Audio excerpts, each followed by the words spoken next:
नमस्कार, Haryana at 9 PM news channel में आप सभी का स्वागत है। आइए आपको कराते हैं खबरों से अपडेट। अतिरिक्त सिविल व उपमंडल न्यायिक दंड अधिकारी खरखोदा डॉक्टर रेणु सोलखे की अध्यक्षता में शनिवार को राष्ट्रीय लोक अदालत का आयोजन किया गया, जिसमें कुल 121 मुकदमे रखे गए थे, जिनमें से 32 केसों का निपटारा लोक अदालत के माध्यम से किया गया। राष्ट्रीय लोक अदालत में आए 121 मुकदमों में 20 दीवानी मामले, फौजदारी के 2, आबकारी के 2, चेक बाउंस के 7 मामले निपटाए गए, जिनमें चेक बाउंस के केस में कुल सेटलमेंट राशि 10,59,200 रुपये रही।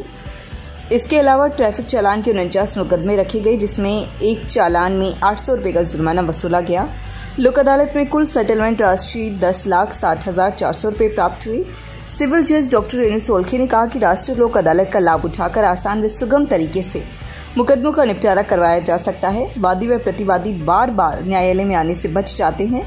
इस मौके पर जगमोहन पाराशर, साहिल गन्नोत्रा, आशुतोष सरोहा, सुमित कौशिक, सुरेश दहिया, सुंदरलाल पाराशर, सुरेश दहिया, राम भगत, रिंकी, अमिता आदि वकील मौजूद रहे। शहर के अनाज मंडी में रविवार को जनसभा को संबोधित करने के लिए आ रहे उप मुख्यमंत्री दुष्यंत चौटाला के कार्यक्रम स्थल का दौरा करते हुए जजपा जिलाध्यक्ष व पूर्व विधायक पदम सिंह दहिया व चेयरमैन पवन खरखोदा ने कहा कि जनसभा को लेकर क्षेत्रवासियों में पूरा जोश है। उन्होंने कहा कि कार्यक्रम को लेकर सभी तैयारियां पूरी कर ली गई हैं। उधर इस जनसभा को लेकर जन में उत्साह की लहर है। उन्होंने कहा कि खरखोदा की जनसभा रिकॉर्ड तोड़ होगी। उप मुख्यमंत्री का खरखोदा आगमन सौगात से भरा होने वाला है। उन्होंने कहा कि उप मुख्यमंत्री ने अपने सभी वायदे पूरे किए हैं। उनके लिए जनता व जनहित से बढ़कर कुछ नहीं है। राजनीति में वे सिर्फ और सिर्फ जनसेवा के लिए आए हैं। जनसभा को संबोधित करने के लिए खरखोदा आ रहे उप मुख्यमंत्री दुष्यंत चौटाला से मारुति के बर्खास्त मजदूरों का एक प्रतिनिधि मंडल मुलाकात करते हुए उन्हें बहाल करवाने की मांग रखेगा। मारुति के बर्खास्त कर्मचारियों की यूनियन सदस्य खरखोदा वासी रविंद्र का कहना है कि 18 जुलाई 2012 को मानेसर स्थित प्लांट में हुई अप्रिय घटनाक्रम के बाद कंपनी प्रबंधन के 546 स्थायी मजदूरों को कार्यमुक्त कर दिया था। तत्कालीन हरियाणा सरकार ने एक जांच कमेटी का गठन किया था, जिसकी जांच में 148 मजदूर दोषी मिले और उन पर मुकदमे दर्ज हुए, लेकिन बाकी बचे 423 मजदूर निर्दोष साबित हुए थे, जबकि उन्हें भी अब तक दोबारा नौकरी पर नहीं रखा गया है।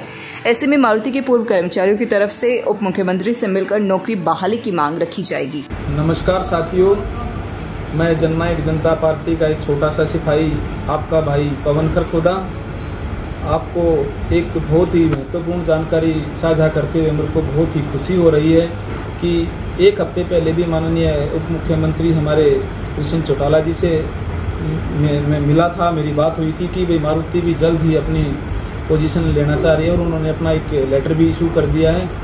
और कल मारुति ने अपनी सारी पेमेंट जमा करवा दी, जो एक हफ्ते पहले मैंने भी मीडिया के साथियों से भी मैं रूबरू हुआ था, तभी मैंने ये बातें बताई थी।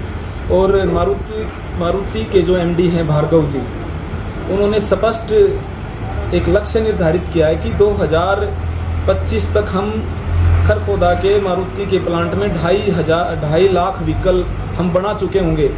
तो ये मान के चले कि ये हमारा मारुति का प्लांट लगभग 2024 से पहले हमारा स्टार्ट हो जाएगा, 2024-25 के से पहले। तो इतनी तेज़ी से काम करने के लिए मैं मारुति के चेयरमैन का, मैं भार्गव जी का बहुत धन्यवाद करता हूं। और साथ ही साथ हमारे खरखोदा हलके के सभी नौजवान साथियों से, मेरी मातृशक्ति से और मेरे बड़े बुजुर्गों से एक ही विनती और आह्वान करना चाहता हूं कि हमारे ओजस्वी उप मुख्यमंत्री दुष्यंत चौटाला जी ने जो हमारे खरखोदा हलके का मान और सम्मान किया है, तो उनके सम्मान के लिए हमने कल एक धन्यवाद रैली का आयोजन कर रखा है खरखोदा अनाज मंडी में सुबह 10 बजे।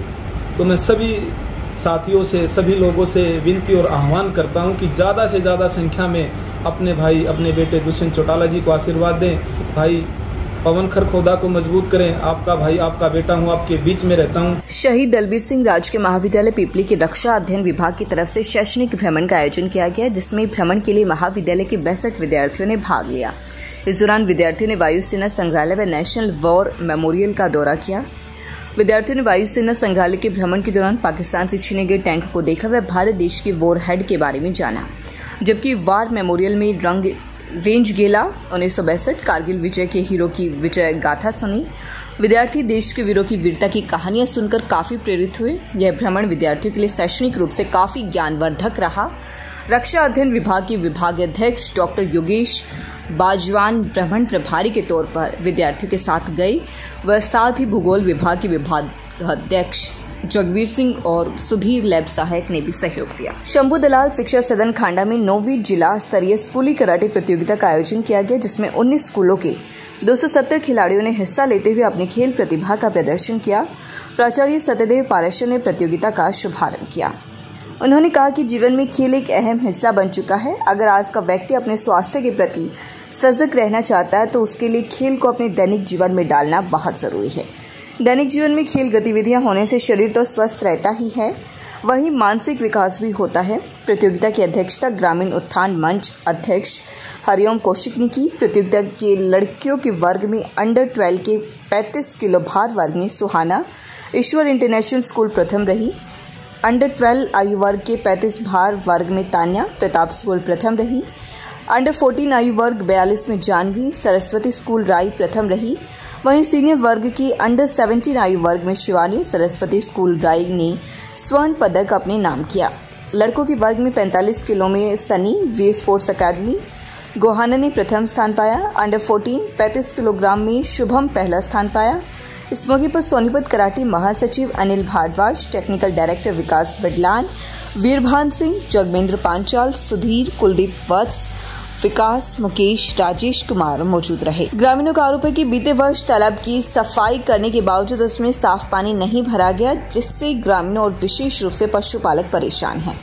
ऐसे में समस्या के समाधान के लिए उप मुख्यमंत्री को अपना मांग पत्र देंगे। ग्रामीण मंजीत, पूर्व सरपंच हरि सिंह, सुनीता, सतबीर, मंजीत, मुकेश, शैलेंद्र, प्रदीप, श्री भगवान, रविंद्र, हरिराम का कहना है कि खंड विकास एवं पंचायत विभाग की तरफ से उनके गांव के एकमात्र तालाब को साफ रखने के नाम पर पानी निकाला गया था। उस दौरान कहा गया था कि गांव के इस तालाब को साफ पानी से भरवाया जाएगा, लेकिन गर्मी के इस मौसम में तालाब सूखा पड़ा हुआ है। हालात ऐसे हैं कि तालाब में गांव का दूषित पानी पहुंच रहा है, उसे रोकने के भी इंतजाम नहीं किए गए।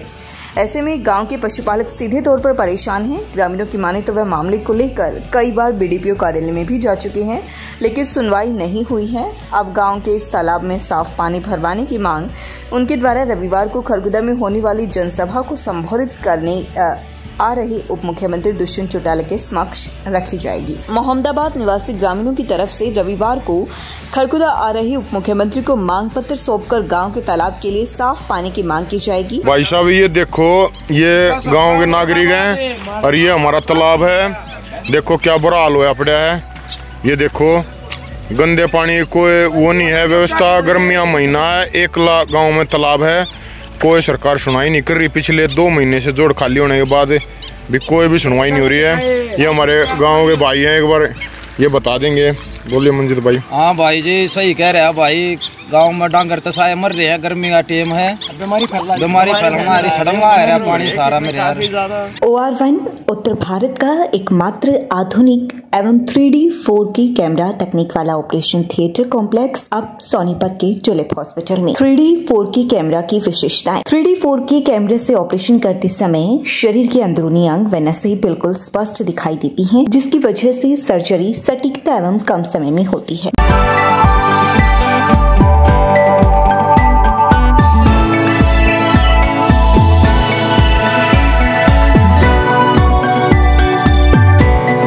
बिरला इंटरनेशनल स्कूल पूरी तरह से इंग्लिश मीडियम का एकमात्र विद्यालय।